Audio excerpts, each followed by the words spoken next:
लीजिए सुनिए प्रेमचंद की लिखी कहानी कप्तान साहब। वाचन समीर गोस्वामी का है। जगत सिंह को स्कूल जाना कुनैन खाने या मछली का तेल पीने से कम अप्रिय न था। वो सैलानी आवारा घुमक्कड़ युवक था। कभी अमरूद के बागों की ओर निकल जाता और अमरूदों के साथ माली की गालियां बड़े शौक से खाता। कभी दरिया की सैर करता और मल्लाहों की डोगियों में बैठकर उस पार के देहातों में निकल जाता। गालियां खाने में उसे मजा आता था। गालियां खाने का कोई अवसर वो हाथ से न जाने देता। सवार के घोड़े के पीछे ताली बजाना, एक्को को पीछे से पकड़कर अपनी ओर खींचना, बूढ़ों की चाल की नकल करना उसके मनोरंजन के विषय थे। असली काम तो नहीं करता, पर दुर्व्यसनों का दास होता है और दुर्व्यसन धन के बिना पूरे नहीं होते। जगत सिंह को जब अवसर मिलता घर से रुपए उड़ा ले जाता। नकद न मिले तो बर्तन और कपड़े उठा ले जाने में भी उसे संकोच न होता था। घर में शीशियां और बोतलें थीं। वो सब उसने एक एक करके गुदड़ी बाजार पहुंचा दी। पुराने दिनों की कितनी चीजें घर में पड़ी थी, उसके मारे एक भी न बची। इस कला में ऐसा दक्ष और निपुण था कि उसकी चतुराई और पटुता पर आश्चर्य होता था। एक बार बाहर ही बाहर केवल कर्निसों के सहारे अपने 2 मंजिला मकान की छत पर चढ़ गया और ऊपर ही से पीतल की एक बड़ी थाली लेकर उतर आया। घर वालों को आहट तक न मिली। उसके पिता ठाकुर भक्त सिंह अपने कस्बे के डाकखाने के मुंशी थे। अफसरों ने उन्हें शहर का डाकखाना बड़ी दौड़ धूप करने पर दिया था, किंतु भक्त सिंह जिन इरादों से यहां आए थे उनमें से एक भी पूरा न हुआ। उल्टी हानि ये हुई कि देहातों में जो भाजी साग उपले ईंधन मुफ्त मिल जाते थे वे सब यहां बंद हो गए। यहां सबसे पुराना घराव था। न किसी को दबा सकते थे, न सता सकते थे। इस दुर्वस्था में जगत सिंह की हथलपकियां बहुत अखरती। उन्होंने कितनी ही बार उसे बड़ी निर्दयता से पीटा। जगत सिंह भीमकाय होने पर भी चुपके से मार खा लिया करता था। अगर वो अपने पिता के हाथ पकड़ लेता तो वो हल भी न सकते थे, पर जगत सिंह इतना सीना जोर न था। हाँ, मारपीट घुड़की धमकी किसी का भी उस पर असर न होता था।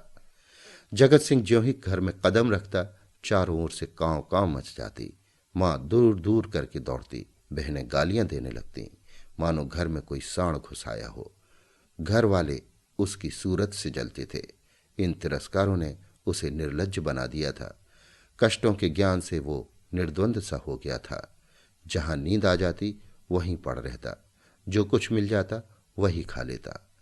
ज्यों ज्यों घर वालों को उसकी चोर कला के गुप्त साधनों का ज्ञान होता जाता था वे उससे चौकन्ने होते जाते थे।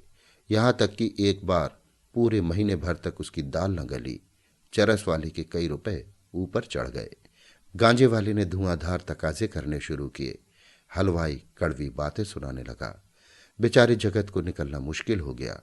रात दिन ताक झांक में रहता, पर घात न मिलती थी। आखिर एक दिन बिल्ली के भाग छींका टूटा। भक्त सिंह दोपहर को डाकखाने से चले, जो एक बीमा रजिस्ट्री जेब में डाल ली। कौन जाने कोई हरकारा या डाकिया शरारत कर जाए, किंतु घर आए तो लिफाफे को अचकन की जेब से निकालने की सुधि न रही। जगत सिंह तो ताक लगाए हुए था ही, पैसे के लोभ से जेब टटोली तो लिफाफा मिल गया। उस पर कई आने के टिकट लगे थे। वो कई बार टिकट चुराकर आधे दामों पर बेच चुका था। चट लिफाफा उड़ा दिया। यदि उसे मालूम होता कि उसमें नोट हैं तो कदाचित वो न छूता, लेकिन जब उसने लिफाफा फाड़ डाला और उसमें से नोट निकल पड़े तो वो बड़े संकट में पड़ गया। वो फटा हुआ लिफाफा गला फाड़कर उसके दुष्कृत्य को धिक्कारने लगा। उसकी दशा उस शिकारी की सी हो गई जो चिड़ियों का शिकार करने जाए और अनजान में किसी आदमी पर निशाना मार दे। उसके मन में पश्चाताप था, लज्जा थी, दुख था, पर उसे भूल का दंड सहने की शक्ति न थी। उसने नोट लिफाफे में रख दी और बाहर चला गया। गर्मी के दिन थे। दोपहर को सारा घर सो रहा था, पर जगत की आंखों में नींद न थी। आज उसकी बुरी तरह कुंदी होगी, इसमें संदेह न था। उसका घर पर रहना ठीक नहीं। 10-5 दिन के लिए उसे कहीं खिसक जाना चाहिए, तब तक लोगों का क्रोध शांत हो जाता। लेकिन कहीं दूर गए बिना काम न चलेगा। बस्ती में वो कई दिन तक अज्ञातवास नहीं कर सकता। कोई न कोई जरूर ही उसका पता देगा और वो पकड़ लिया जाएगा। दूर जाने के लिए कुछ न कुछ खर्च तो पास होना ही चाहिए। क्यों न वो लिफाफे में से एक नोट निकाल ले। ये तो मालूम ही हो जाएगा कि उसी ने लिफाफा फाड़ा है। फिर एक नोट निकाल लेने में क्या हानि है। दादा के पास रुपए तो हैं ही, झक मार कर दे देंगे। ये सोचकर उसने 10 रुपए का एक नोट उड़ा लिया। मगर उसी वक्त उसके मन में एक नई कल्पना का प्रादुर्भाव हुआ। अगर ये सब रुपए लेकर किसी दूसरे शहर में कोई दुकान खोल ले तो बड़ा मजा हो। फिर एक एक पैसे के लिए उसे क्यों किसी की चोरी करनी पड़े। कुछ दिनों में वो बहुत सा रुपया जमा करके घर आएगा तो लोग कितने चकित हो जाएंगे। उसने लिफाफे को फिर निकाला। उसमें कुल 200 रुपए के नोट थे। 200 में दूध की दुकान खूब चल सकती है। आखिर मुरारी की दुकान में 2-4 कढ़ाव और 2-4 पीतल के थालों की सिवा और क्या है। लेकिन कितने ठाठ से रहता है, रुपयों की चरस उड़ा देता है। एक एक दांव पर 10-10 रुपए रख देता है। नफा न होता तो वो ठाठ कहाँ से निभाता। इस आनंद कल्पना में वो इतना मग्न हुआ कि उसका मन उसके काबू से बाहर हो गया। जैसे प्रवाह में किसी के पांव खड़ जाएं और वो लहरों में बह जाए। उसी दिन शाम को वो बंबई चल दिया।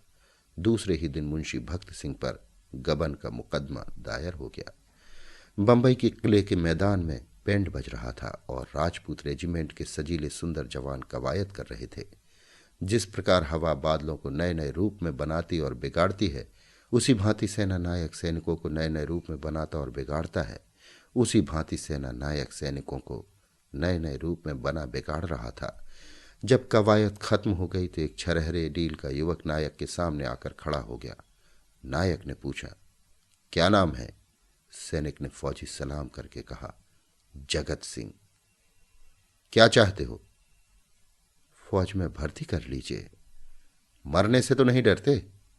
बिल्कुल नहीं, राजपूत हूं। बहुत कड़ी मेहनत करनी पड़ेगी। इसका भी डर नहीं। अदन जाना पड़ेगा। खुशी से जाऊंगा। कप्तान ने देखा बला का हाजिर जवाब मन चला हिम्मत का धनी जवान है। तुरंत फौज में भर्ती कर लिया। तीसरे दिन रेजिमेंट अदन को रवाना हुआ। मगर ज्यों ज्यों जहाज आगे चलता था, जगत का दिल पीछे रह जाता था। जब तक जमीन का किनारा नजर आता रहा, वो जहाज के डेक पर खड़ा अनुरक्त नेत्रों से उसे देखता रहा। जब वो भूमि तट जल में विलीन हो गया तो उसने एक ठंडी सांस ली और मुंह ढांप कर रोने लगा। आज जीवन में पहली बार उसे प्रियजनों की याद आई। वो छोटा सा कस्बा, वो गांजे की दुकान, वो सैर सपाटे, वो सुहृद मित्रों के जमघट आंखों में फिरने लगे। कौन जाने फिर कभी उनसे भेंट होगी या नहीं। एक बार वो इतना बेचैन हुआ कि जी में आया पानी में कूद पड़े। जगत सिंह को अदन में रहते 3 महीने गुजर गए। भांति भांति की नवीनताओं ने कई दिन तक उसे मुग्ध किए रखा। लेकिन वो पुराने संस्कार फिर जागृत होने लगे। अब कभी कभी उसे स्नेहमयी माता की याद आने लगी, जो पिता के क्रोध, बहनों के धिक्कार और स्वजनों के तिरस्कार में भी उसकी रक्षा करती थी। उसे वो दिन याद आया जब एक बार वो बीमार पड़ा था। उसके बचने की कोई आशा न थी, पर ना तो पिता को उसकी कुछ चिंता थी, न बहनों को। केवल माता थी जो रात की रात उसके सिराहने बैठी अपनी मधुर स्नेहमयी बातों से उसकी पीड़ा शांत करती रहती थी। उन दिनों कितनी बार उसने उस देवी को नीव रात्रि में रोते देखा था। वो स्वयं रोगों से जीर्ण हो रही थी, लेकिन उसकी सेवा शुश्रूषा में वो अपनी व्यथा को ऐसी भूल गई थी मानो उसे कोई कष्ट ही नहीं। क्या उसे माता के दर्शन फिर होंगे? वो इसी क्षोभ और नैराश्य में समुद्र तट पर चला जाता और घंटों अनंत जल प्रवाह को देखा करता। कई दिनों से उसे घर पर एक पत्र भेजने की इच्छा हो रही थी, किंतु लज्जा और ग्लानि के कारण वो टालता जाता था। आखिर एक दिन उससे रहा न गया। उसने पत्र लिखा और अपने अपराध के लिए क्षमा मांगी। पत्र आदि से अंत तक भक्ति से भरा हुआ था। अंत में उसने इन शब्दों से अपनी माता को आश्वासन दिया था, माताजी, मैंने बड़े बड़े उत्पात किए हैं। आप लोग मुझसे तंग आ गए थे। मैं उन सारी भूलों के लिए सच्चे हृदय से लज्जित हूं और आपको विश्वास दिलाता हूं कि जीता रहा तो कुछ न कुछ करके दिखाऊंगा। तब कदाचित आपको मुझे अपना पुत्र कहने में संकोच न होगा। मुझे आशीर्वाद दीजिए कि अपनी प्रतिज्ञा का पालन कर सकूं। ये पत्र लिखकर उसने डाकखाने में छोड़ा और उसी दिन से उत्तर की प्रतीक्षा करने लगा। किंतु 1 महीना गुजर गया और कोई जवाब न आया। उसका जी घबराने लगा। जवाब क्यों नहीं आता? कहीं माता जी बीमार तो नहीं है? शायद दादा ने क्रोधवश जवाब न लिखा होगा। कोई और विपत्ति तो नहीं आ पड़ी? कैंप में एक वृक्ष के नीचे कुछ सिपाहियों ने शालिग्राम की एक मूर्ति रख छोड़ी थी। कुछ श्रद्धालु सैनिक रोज उस प्रतिमा पर जल चढ़ाया करते थे। जगत सिंह उनकी हंसी उड़ाया करता, पर आप वो विक्षिप्तों की भांति प्रतिमा के सम्मुख जाकर बड़ी देर तक मस्तक झुकाए बैठा रहा। वो इसी ध्यानावस्था में बैठा था कि किसी ने उसका नाम लेकर पुकारा। ये दफ्तर का चपरासी था और उसके नाम की चिट्ठी लेकर आया था। जगत सिंह ने पत्र हाथ में लिया तो उसकी सारी देह कांप उठी। ईश्वर की स्तुति करके उसने लिफाफा खोला और पत्र पढ़ा। लिखा था, तुम्हारे दादा को गबन के अभियोग में 5 वर्ष की सजा हो गई। तुम्हारी माता इसी शोक में मरणासन है। छुट्टी मिले तो घर चले आओ। जगत सिंह ने उसी वक्त कप्तान के पास जाकर कहा, हुजूर मेरी मां बीमार है, मुझे छुट्टी दे दीजिए। कप्तान ने कठोर आंखों से देखकर कहा, अभी छुट्टी नहीं मिल सकती। तो मेरा इस्तीफा ले लीजिए। अभी इस्तीफा नहीं लिया जा सकता। मैं अभी एक क्षण भी नहीं रह सकता। रहना पड़ेगा। तुम लोगों को बहुत जल्द लाभ पर जाना पड़ेगा। लड़ाई छिड़ गई? ओह, तब मैं घर नहीं जा पाऊंगा। हम लोग कब तक यहां से जाएंगे? बहुत जल्द, 2 ही 4 दिनों में। 4.25 वर्ष बीत गए। संध्या का समय है। नैनी जेल के द्वार पर भीड़ लगी है। कितने ही कैदियों की म्याद पूरी हो गई है।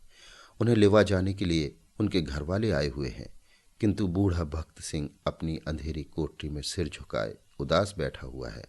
उसकी कमर झुककर कमान हो गई है। देह अस्थि पंजर मात्र रह गई है।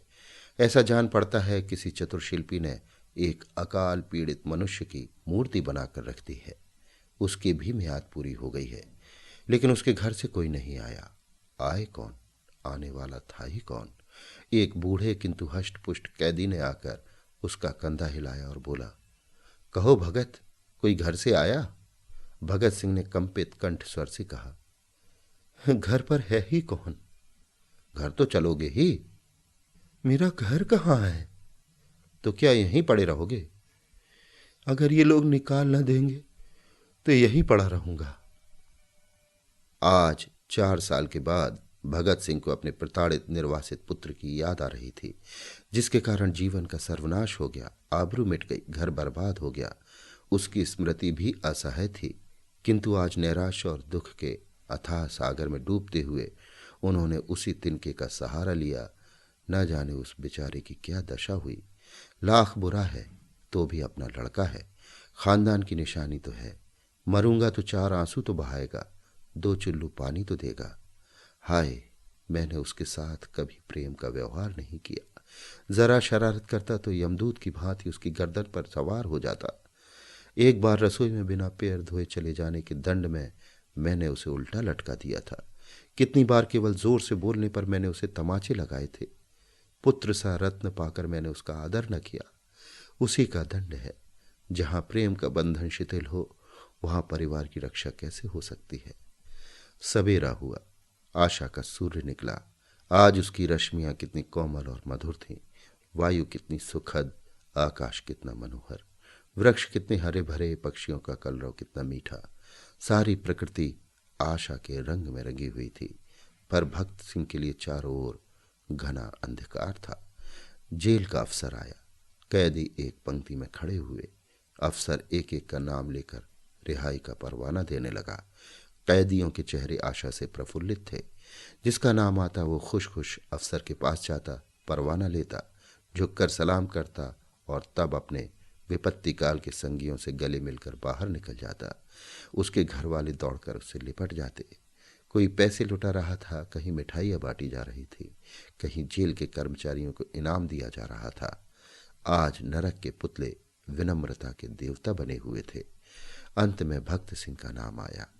वो सिर झुकाए आहिस्ता आहिस्ता जेलर के पास गए और उदासीन भाव से परवाना लेकर जेल के द्वार की ओर चले, मानो सामने कोई समुद्र लहरें मार रहा है। द्वार से बाहर निकलकर वो जमीन पर बैठ गए। कहाँ जाएं? सहसा उन्होंने एक सैनिक अफसर को घोड़े पर सवार जेल की ओर आते देखा। उसकी देह पर खाकी वर्दी थी, सिर पर कारचोबी साफा अजीब शान से घोड़े पर बैठा हुआ था। उसके पीछे पीछे एक फिटन आ रही थी। जेल के सिपाहियों ने अफसर को देखते ही बंदूकें संभाली और लाइन में खड़े होकर सलाम किया। भक्त सिंह ने मन में कहा, एक भाग्यवान वो है जिसके लिए फिटन आ रही है, और एक अभागा मैं हूं जिसका कहीं ठिकाना नहीं। फौजी अफसर ने इधर उधर देखा और घोड़े से उतरकर सीधे भक्त सिंह के सामने आकर खड़ा हो गया। भक्त सिंह ने उसे ध्यान से देखा और तब चौंक कर उठ खड़े हुए और बोले, अरे बेटा जगत सिंह। जगत सिंह रोता हुआ उनके पैरों पर गिर पड़ा। अभी आप सुन रहे थे प्रेमचंद की लिखी कहानी कप्तान साहब। वाचन समीर गोस्वामी का था।